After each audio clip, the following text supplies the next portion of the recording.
Pemirsa, melalui Komite Rekonsiliasi saat ini pemerintah berencana melakukan penyelesaian kasus-kasus pelanggaran HAM berat masa lalu selambatnya bulan Agustus tahun ini. Skema penyelesaian utamanya akan dilakukan melalui jalan non-yuridis, mengingat penyelesaian yuridis yang seharusnya ditempuh dinilai sangat sulit untuk dilakukan. Betapa tidak pelanggaran tersebut terjadi di masa lampau, di mana barang bukti dan para saksinya kini sudah sulit untuk dihimpun kembali. Sementara di lain pihak, sejumlah kalangan menilai penyelesaian non-yuridis atau rekonsiliasi ini terlalu menyederhanakan persoalan dan melanggar mandat Undang-Undang Nomor 26 Tahun 2000 tentang Pengadilan HAM. Lantas bagaimana seharusnya persoalan kelam masa lalu ini diselesaikan? Bersama saya telah hadir di studio Komisioner Komnas HAM, Wakil Ketua Komnas HAM Siti Nur Laila, dan juga aktivis pembela HAM Todung Mulya Lubis. Selamat sore Ibu Laila dan juga selamat sore Pak Todung. Selamat sore. Iya, dan pemirsa Anda juga bisa turut berinteraksi dalam dialog ini melalui sambungan telepon di 021529000311 atau SMS di nomor 081183355551, dan Anda dapat mention di Twitter @berita1tv atau Facebook @berita1tv. Saya akan ke Ibu Laila pertama dulu. Sudah ada 2 kali pertemuan dengan apa yang disebut sebagai tim rekonsiliasi ini bersama dengan Jaksa Agung. Apa sih Bu yang dibahas dan apa sih yang kemudian disepakati? Ya, yang pertama saya ingin jelaskan, belum sampai pada kesimpulan ini tim rekonsiliasi, tapi sebenarnya usulan yang disampaikan adalah Komite Penyelesaian Pelanggaran HAM Berat Masa Lalu, itu dulu. Kemudian yang kedua, pertemuan di era pemerintahan Pak Jokowi itu sudah dilakukan 2 kali di bulan April dan bulan Mei ini. Di antaranya Menko Polhukam, kemudian Kejaksaan Agung, Panglima TNI, Kapolri, Kepala BIN, Komnas HAM, dan Menkumham. Nah, jadi 7 lembaga itu, dan di eranya Pak SBY juga sudah dilakukan beberapa kali pertemuan model atau semacam ini. Seperti ini. Apa yang bisa membuat kemudian kita sedikit optimis bahwa tim yang saat ini bertemu di era pemerintahan Jokowi akan berbeda dengan pemerintahan SBY? Iya. Jadi bedanya sebenarnya, dan mungkin masyarakat dan juga Komnas HAM optimis untuk penyelesaian ini, pertama ini masuk di dalam RPJMN 2015-2019. Yang kedua, Presiden sekarang tidak punya persoalan dengan masa lalu. Nah, jadi itu yang membuat sebenarnya publik menjadi optimis, dan juga korban, Komnas HAM, dan termasuk aktivis hak asasi manusia gitu. Jadi punya harapan besar untuk ini bisa diselesaikan gitu. Oke, Pak Todung optimis kok mukanya berkerut begitu? Saya sih mengapresiasi langkah pemerintah untuk membentuk Komite Rekonsiliasi. Tapi saya pribadi lebih menginginkan ada undang-undang yang membentuk Komisi Kebenaran dan Rekonsiliasi. Itu keinginan saya, sebab kalau hanya pemerintah tanpa melalui undang-undang, nanti juga akan banyak sekali pertanyaan-pertanyaan yang muncul di publik. Nah, tentu dalam hal ini, kalau kita bisa membuat undang-undang mengenai Komisi Kebenaran dan Rekonsiliasi, itu akan bisa menggabungkan pendekatan non-yuridis dan pendekatan yuridis sekaligus. Sebab yang penting adalah mengungkapkan kebenaran tentang pelanggaran hak asasi manusia masa lalu, dan ada maaf. Jadi ada pengungkapan kebenaran, truth telling, ada maaf. Jadi apakah maaf itu diberikan atau tidak? Apakah yang mengungkapkan kebenaran itu berani atau tidak mengungkapkan itu? Kalau dia tidak mau, dia mesti diadili. Kalau misalnya maaf itu tidak diberikan oleh korban, itu juga ada jalan untuk mengadili. Nah, tapi kalau misalnya itu tidak dilakukan dan kita hanya masuk pada Komite Rekonsiliasi, saya takut bahwa persoalan tidak akan pernah selesai. Korban akan menuntut bahwa ini satu penyelesaian yang tidak sepenuhnya memuaskan mereka. Tapi wacana mengenai undang-undang itu kan sudah lama juga nih Pak Todung. Bisakah kita kemudian berharap ini kan harus melalui pintu politik lagi, berarti harus masuk ke DPR lagi begitu? Memang saya sadar bahwa membuat undang-undang itu tidak mudah. Tapi kalau kita melihat kemarin pemilihan umum, pemilihan presiden, isu ini kan muncul kembali. Kasus-kasus pelanggaran hak asasi manusia masa lalu justru bisa menjegal seseorang juga untuk jadi capres. Nah, kalau tidak ada penyelesaian yang once and for all untuk semua kita, ini akan tetap jadi luka yang tidak bisa disembuhkan. Nah, buat saya ya, kalau kita memang serius dan sungguh-sungguh ya, ini mesti ada penyelesaian yang tuntas sehingga ke depan kita bisa melangkah tanpa mempersoalkan ya kesalahan-kesalahan masa lalu. Nah, tapi apakah itu bisa dilakukan ya melalui DPR? Ya seharusnya DPR juga bisa dikomando oleh pimpinan partai politik kalau memang punya komitmen untuk menyelesaikan persoalan ini. Oke, saya kembali lagi ke target Agustus 2015. Dari mana itu tiba-tiba kemudian tim ini mengeluarkan atau komite penyelesaian pelanggaran HAM ini kemudian mengumumkan bahwa kira-kira Agustus 2015 akan bisa terselesaikan? Jadi saya pikir ini kan baru pada tingkat diskusi yang belum ada konklusinya. Jadi ini belum satu kesimpulan yang kemudian bisa diumumkan kepada publik bahwa ini loh cara penyelesaiannya akan dilakukan oleh Pak Komite dan sebagainya. Hanya kalau kita melihat dari berbagai model itu kan penyelesaian ini bisa dilakukan melalui rekonsiliasi atau yudisial.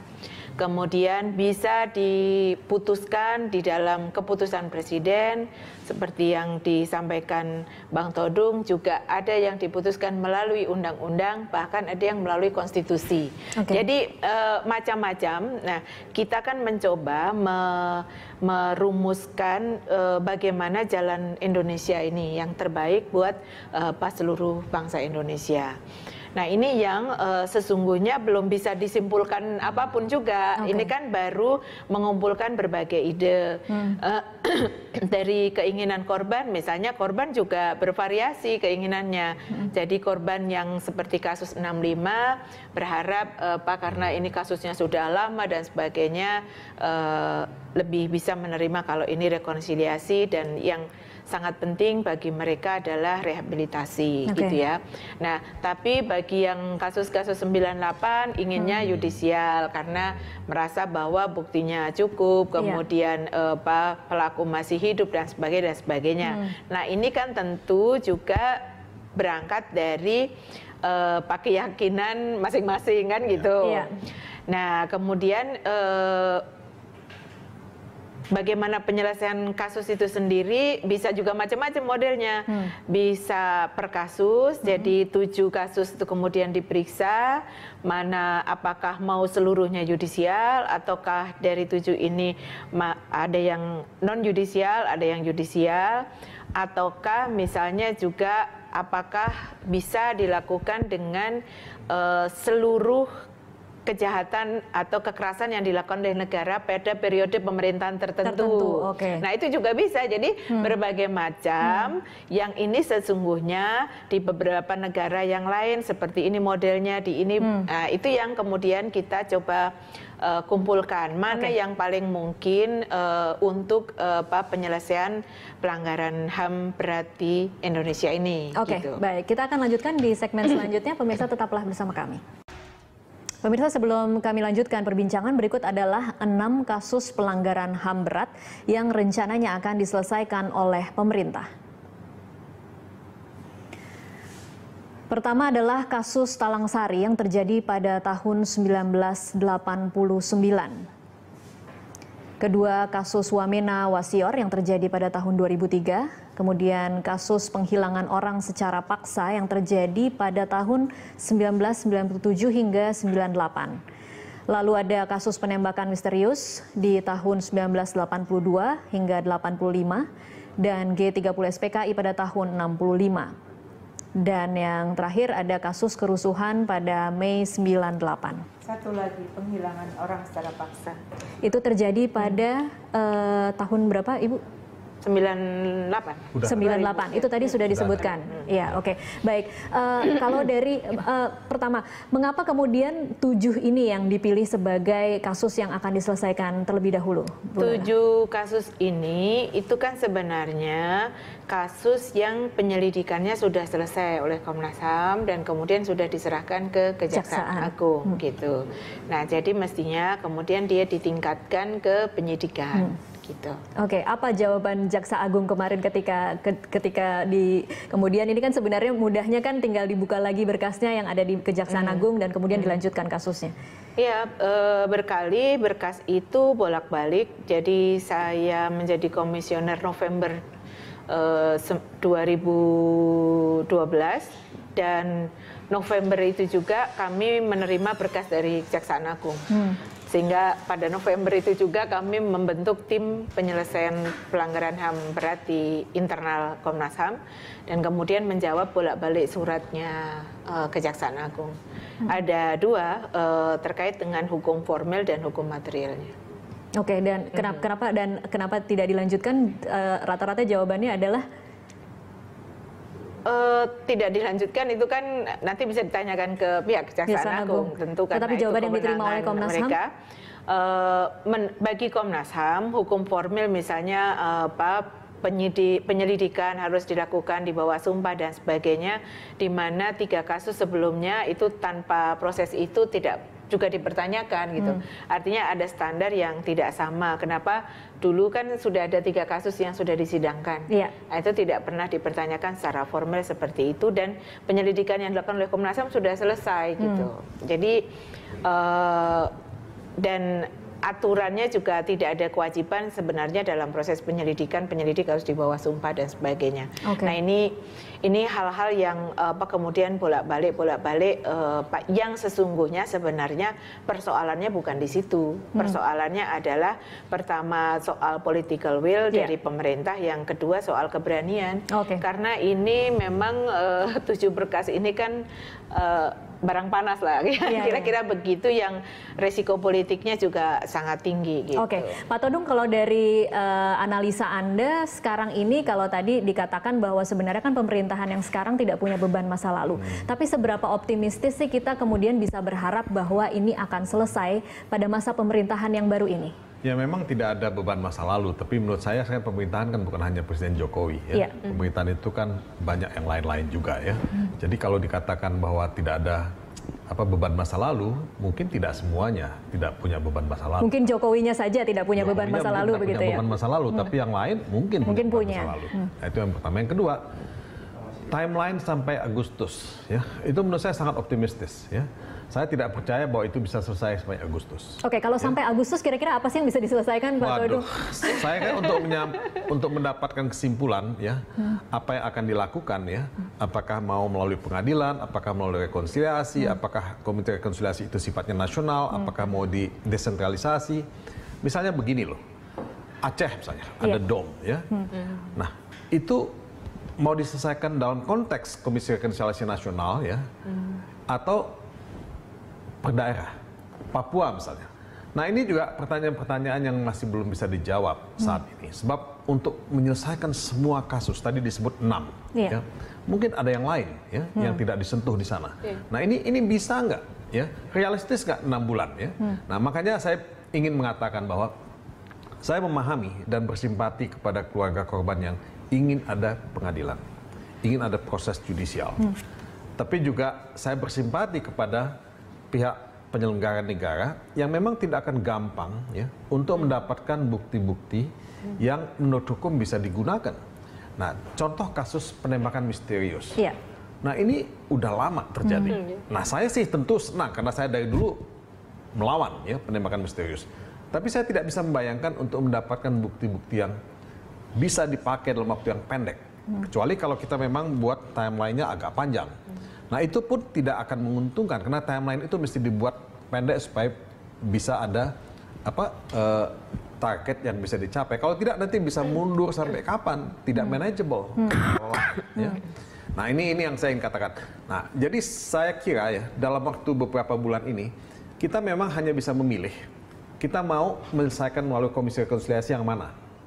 Ya, yang mana yang harus ke pengadilan ya. Nah ini yang mesti didiskusikan secara sangat detail, sangat teknis oleh masing-masing lembaga ini.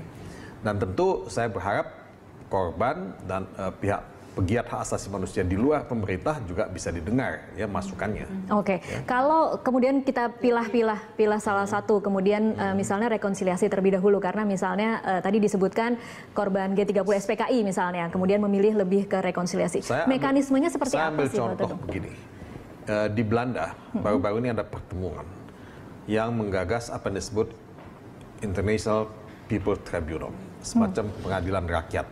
Tapi itu bukan pengadilan sebetulnya. Bukan pengadilan dalam artian yang kita kenal. Itu lebih semacam tribunal of inquiry. Jadi tribunal untuk mengumpulkan ya fakta-fakta. Nah dari situ kita coba mengungkapkan kebenaran. Ya. Nah disitulah kita akan melihat apakah kebenaran itu bisa menjadi pembelajaran buat kita ke depan. Nah apakah pemerintah setelah melihat itu mau melakukan rehabilitasi, mau melakukan upaya-upaya untuk ya menyatakan maaf, ya, menyampaikan maaf kepada korban misalnya, ya. Nah, atau ada tindakan yang lain. Nah, ini yang kita anggap sebagai bagian dari pengungkapan kebenaran dalam rangka ya pembelajaran untuk masa depan. Oke, baik. Saya tahan lagi dulu di situ, Ibu Laila ditahan dulu. Nanti kita masih akan lanjutkan di segmen selanjutnya. Pemirsa tetaplah bersama kami. Pemirsa, kita lanjutkan perbincangan. Saya kembali ke Ibu Laila. Ibu Laila, kalau memang kemudian rekonsiliasi yang memang disepakati atau memang lebih diinginkan oleh keluarga korban dan akan dilakukan oleh pemerintah, mekanismenya akan seperti apa? Ya, jadi rekonsiliasi itu dilakukan juga dengan syarat gitu ya, juga dengan syarat. Jadi bukan korban dan pelaku duduk bersama kemudian saling bermaafan, tapi ada syarat yang kemudian secara masyarakat internasional pun juga akan bisa menerima dengan mekanisme ini. Jadi baik mekanisme yudisial maupun rekonsiliasi itu kan harus ada menjadi bagian dari masyarakat internasional juga bisa menerima itu. Nah, untuk rekonsiliasi sendiri itu kan harus ada syaratnya, ada pengungkapan kebenaran atas peristiwa yang terjadi. Kemudian yang kedua ada pengakuan terhadap korban bahwa memang betul mereka adalah korban.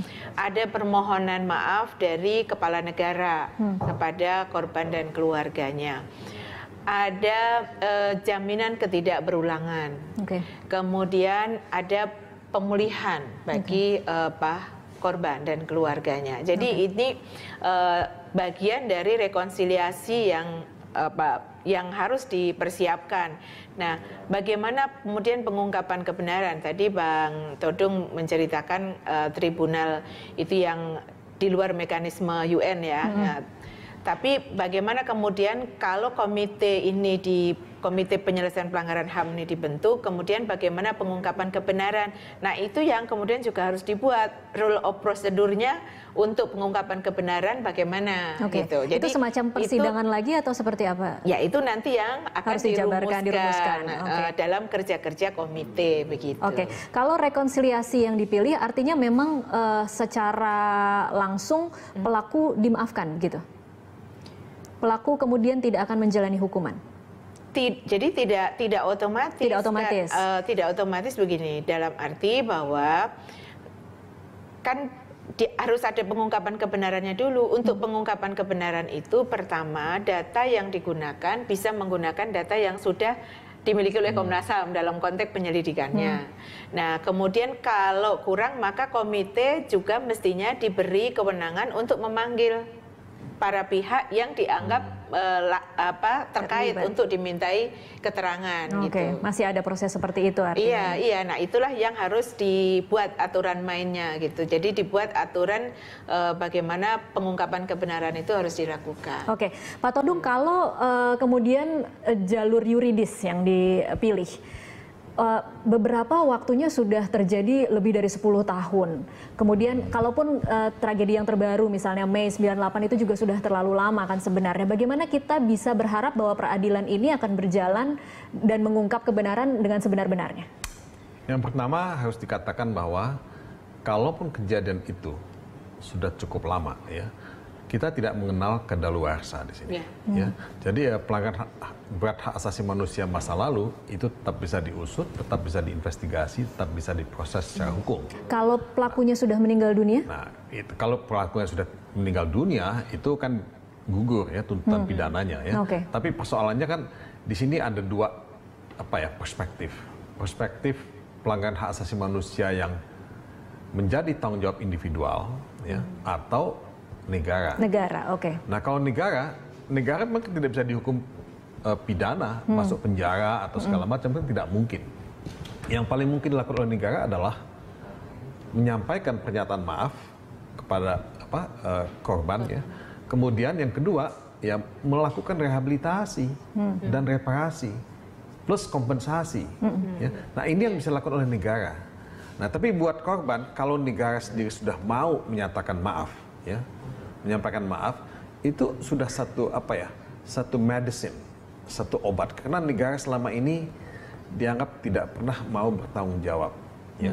Nah, ini yang terjadi karena negara memberikan semacam impunitas pada pelanggar-pelanggar hak asasi manusia ini. Nah, kalau misalnya kita bisa ya mendorong proses ini secara sistematis ya, dari satu pelanggaran hak asasi manusia ke pelanggaran hak asasi manusia yang lain, ya, kita akan lihat nanti pada kasus yang mana kita masih memungkinkan ada proses peradilan, pada kasus yang mana yang memang sama sekali tidak mungkin.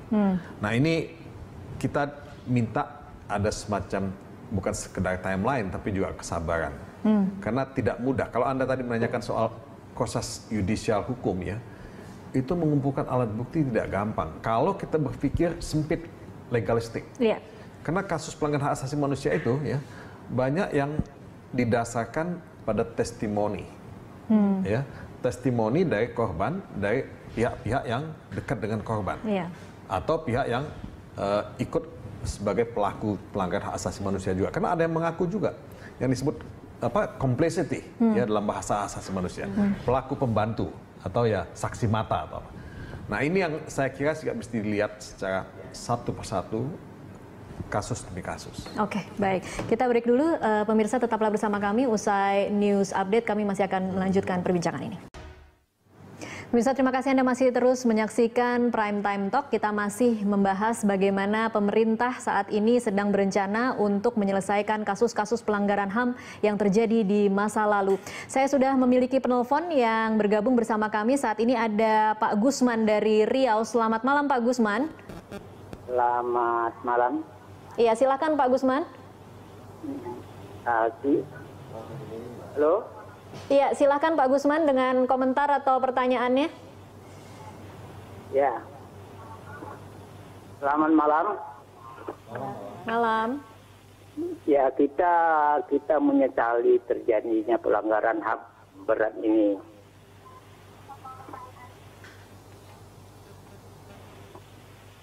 Silakan Pak Gusman.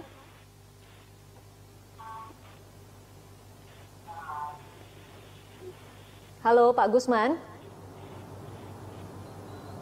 Ya, tampaknya terputus. Kita akan lanjutkan perbincangan dulu. Saya kembali lagi ke Pak Todung mungkin. Kalau kita kemudian bisa memberi masukan kepada Presiden Jokowi, harus mulai dari mana? Kan ada undang-undang yang harus kita terus desak untuk bisa disahkan menjadi, ada rancangan undang-undang yang harus kita desak menjadi undang-undang. Kemudian ada juga penyelesaian melalui jalur rekonsiliasi. Tetapi apa yang paling realistis dan paling bisa lebih cepat dilakukan dan paling sederhana untuk dilakukan mungkin Pak Todung? Ya, kalau saya sih melihat rekonsiliasi itu juga mesti melalui undang-undang. Ya. Tapi saya tahu bahwa itu tidak mudah. Karena DPR itu punya banyak sekali kepentingan politik yang belum tentu semuanya setuju dengan penyelesaian ini. Nah, oleh sebab itu yang paling simple adalah mengikuti rekomendasi dari Komnas HAM sendiri. Ya. Nah, itu kan sudah ada disampaikan pada Kejaksaan Agung. Nah, Kejaksaan Agung selalu berdalih bahwa ini kan tidak pro justisia, ya. Jadi tidak punya daya ikat hukum. Ya. Kalau mau melakukan investigasi, penyelidikan atau penyidikan mesti pro justisia. Nah, ini dianggap pra justisia. Nah, tapi jadikan itu sebagai bukti awal atau sebagai dokumen investigasi awal untuk menindaklanjuti itu. Nah, mungkin Kejaksaan Agung tidak bisa menindaklanjuti semuanya. Tapi beberapa yang dia bisa tindak lanjuti sebagai goodwill, sebagai good faith, ya, itikat baik kepada publik, pada korban. Nah, itu aja ditindaklanjuti. Tapi kalau memang misalnya sangat tidak mungkin, ya, tadi kita ngomong soal kasus penembakan misterius. Kalau tidak gampang mendapatkan bukti-buktinya, mulai dengan yang bisa ada bukti-buktinya, lebih gampang didapatkan. Nah, peristiwa Trisakti 1, Trisakti 2, Semanggi, itu bisa dilakukan menurut saya. Ya, itu belum lama terjadi. Nah, kalau tahun 65, ya, tahun Petrus itu udah cukup lama. Ya, mulai aja dong sekarang. Semanggi, ya, Trisakti 1, Trisakti 2, ya, atau Paniai misalnya, ya kan? Kalau mau, ya. Nah, itu bisa dilakukan. Itu doable menurut saya. Doable, oke. Mbak Bu Laila, kalau Trisakti 1, Trisakti 2, Semanggi 1, Semanggi 2 dianggap berkasnya mungkin lebih lengkap, ada saksinya, ada bukti-bukti, sudah ada di Kejaksaan Agung. Sebenarnya apa sih yang terjadi selama ini? Apalagi alasan Kejaksaan Agung kenapa kasus ini kemudian tidak naik? Kalau pertanyaannya itu sama sebenarnya pada jawaban yang tadi itu, di formil dan material, gitu. Jadi itu kan 7 berkas itu, jadi nggak satu berkas, pasti 7 berkas itu dibalikin dengan petunjuk jaksa ini secara hukum formilnya, materialnya ini gitu. Nah, itu yang kemudian kami kembalikan, gitu. Nah, sebenarnya dari beberapa negara, kalau kita lihat itu rekonsiliasi yang dilakukan itu ada yang menggunakan undang-undang, ada yang menggunakan keputusan presiden, gitu. Nah, memang kalau undang-undang kan kemudian tanggung jawabnya renteng, gitu kan, presiden, legislatif, lebih gitu, rata dipikulnya, ya. Cuman memang prosesnya jauh lebih panjang. Nah, kalau di dalam RPJMN itu komite ad hoc. Ya, komite ad hoc yang langsung bertanggung jawab kepada presiden, gitu. Nah, enaknya sebenarnya kalau sudah di dalam RPJMN itu kan dia harus dipertanggungjawabkan nanti di 5 tahunan kan, gitu. Nah, itu yang kalau itu tidak dilaksanakan maka akan dituntut pertanggungjawabannya, gitu. Jadi kalau menurut Anda sebenarnya kalau melalui jalur yuridis memang agak berat untuk 7 kasus ini. Sebenarnya baik yudisial maupun non yudisial itu dimungkinkan saja dua-duanya, gitu. Nah, cuman kan memang tadi terkait dengan soal karena proses pembuktian ini sudah lama dan sebagainya. Nah, itu kan ada pertimbangan tersendiri. Termasuk juga kan kalau proses yudisial kan menggunakan Undang-Undang 26 tahun 2000. Kalau non yudisial kan harapannya menggunakan langkah, jadi menggunakan putusan Mahkamah Konstitusi yang dulu membatalkan Undang-Undang KKR. Nah, jadi di dalam putusan Mahkamah Konstitusi itu bahwa presiden diperbolehkan membuat langkah politik. Nah, itu yang untuk penyelesaian pelanggaran HAM. Seberapa realistis atau seberapa bisa kita berharap bahwa Presiden Jokowi akan mengeluarkan kepres yang akan kemudian menjadi payung hukum, Ibu Laila? Ya, kalau kemarin kemudian dari rapat itu kalau dilihat pada RPJMN-nya dan kemudian dijalankan, ya itu durasi waktunya 2015-2019 gitu. Bisa dilakukan di tahun mana saja, Kalau membaca itu, dan itu adalah komite ad hoc gitu, dan keputusannya adalah keputusan presiden langsung bertanggung jawab kepada presiden gitu. Sekarang pertanyaannya mungkin artinya mau undang-undang maupun keputusan presiden itu sama bisa digunakan sebagai dasar hukum untuk penyelesaian pelanggaran. Sekarang mungkin pertanyaannya Pak Todung, apa yang bisa membuat pemerintah lebih memprioritaskan ini ketika mereka punya berbagai PR lainnya dalam 5 tahun, mengapa yang ini harus dibereskan? Sebetulnya ini kan utang pemerintah sejak dulu, bukan saja pemerintahan Jokowi, tapi sebelumnya dan sebelumnya. Udah usia remaja nih, 17 tahun. Jadi sudah 17 tahun kemarin reformasi. Jadi utang ini kalau nggak dibayar, bunganya nambah. Bunga itu dampaknya apa sih Pak Todung? Nah, bunga ini dampaknya adalah distrust, ya, ketidakpercayaan. Nah, kalau kita memang ingin, ya, membangun nation yang tidak ada luka-lukanya ya. Nah ini mesti diselesaikan. Luka ini kan nggak akan pernah bisa sembuh, akan semakin ya tidak bisa disembuhkan kalau tidak diselesaikan. Jadi ini secara filosofis kita bisa sebut seperti itu. Ya. Jadi kenapa ini mesti diselesaikan? Padahal banyak persoalan-persoalan yang lain. Ya. Nah persoalan yang lain ini lebih banyak juga yang sifatnya mungkin jangka pendek. Ya. Itu betul-betul harus diselesaikan. Tapi ini kan jangka panjang yang sudah sejak dulu menjadi hutang. Ya. Nah bangsa ini akan tidak mungkin ya bisa memulihkan sense of belonging, kebersamaannya sebagai bangsa, kalau persoalan pelanggaran hak asasi manusia berat ini tidak bisa diselesaikan. Dan cost yang harus dibayar itu mahal tidak sih ketika pemerintah ingin membayar hutang? Kalau ini kita kemudian berfilosofi ini hutang ada bunga, costnya itu sebenarnya mahal tidak sih Pak Todung ketika harus melakukan permintaan maaf tetapi diikuti dengan serangkaian persyaratan rekonsiliasi lainnya? Ya akan sangat mahal ya, akan sangat mahal dalam artian bahwa cohesiveness kita, ya, kebersamaan, ya, soliditas kita sebagai bangsa itu akan terusik terus. Nah, kunci dari demokrasi adalah pelanggaran hak asasi manusia, adalah penghormatan terhadap hak asasi manusia. Ya, kunci dari peradaban manusia, ya, itu juga adalah rasa hormat terhadap hak asasi manusia. Nah, kalau kita tidak memenuhi ini, ya, memang kita akan selalu menjadi bangsa yang dianggap ya punya beban sejarah. Nah, beban sejarah inilah yang menurut saya tidak harus kita bayar. Oke, kalau kita penuhi, apa jaminannya bahwa di masa mendatang ini tidak akan selalu menjadi sesuatu yang diungkit-ungkit ketika misalnya pemilihan presiden akan selalu ada seperti itu? Apa jaminannya, Ibu Laila?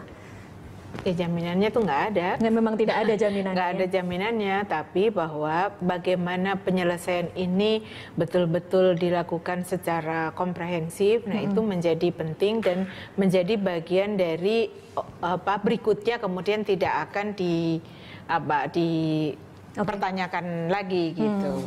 Jadi bagaimana misalnya komite ini betul-betul adalah komite yang independen sehingga publik percaya terhadap komite ini untuk penyelesaian pelanggaran HAM berat masa lalu yang dianggap bahwa ini adalah tidak memiliki kepentingan apapun selain penyelesaian pelanggaran HAM berat masa lalu. Misalnya, jadi itu juga menjadi salah satu ketika kita salah juga memilih orang-orang yang berada di dalam komite, berarti itu PR lagi untuk persoalan berikutnya gitu. Nah, jadi memang makanya kenapa kami Komnas HAM sendiri juga berharap kelompok masyarakat sipil, seluruh intelektual yang ada di Indonesia dan juga penggiat hak asasi manusia silakan memberikan masukan sebanyak-banyaknya untuk penyelesaian persoalan ini dan sehingga kami bisa mendiskusikan juga dengan pihak pemerintah untuk mencari jalan yang terbaik bagi seluruh bangsa Indonesia. Jadi persoalan hak asasi manusia ini bukan hanya persoalan hak asasi manusia, tapi ini adalah persoalan bangsa Indonesia. Apa agenda terdekatnya untuk dari tim Kemenkumham? Agenda terdekat kami tentu masih akan terus melakukan konsolidasi ya untuk mendiskusikan berbagai persoalan dan juga Komnas HAM akan juga mendengarkan berbagai pihak termasuk juga korban dan keluarganya. Dan dalam waktu dekat mungkin bulan ini kami akan melakukan kegiatan di Palu prakarsai oleh Wali Kota Palu yang 2 tahun lalu Wali Kota Palu meminta maaf kepada korban dan keluarganya. Jadi sesungguhnya inisiatif lokal sudah dimulai dan ternyata juga tidak seperti yang ditakutkan gitu. Nah, jadi 2 tahun ini toh wali kota juga aman-aman aja, tidak ada gugatan apapun, tidak ada juga anggaran yang sedemikian dahsyat yang untuk harus kemudian digelontorkan sebagai kompensasi. Tidak. Karena banyak anggota keluarga korban itu lebih pada rehabilitasi dan tahu misalnya kalau yang keluarganya hilang itu kan ingin tahu kalau meninggal di mana kuburannya, kalau sekarang hidup di mana dan sebagainya. Jadi tidak selalu dilihat pada materi. Oke, baik, terima kasih Ibu Laila dan juga terima kasih Pak Todung untuk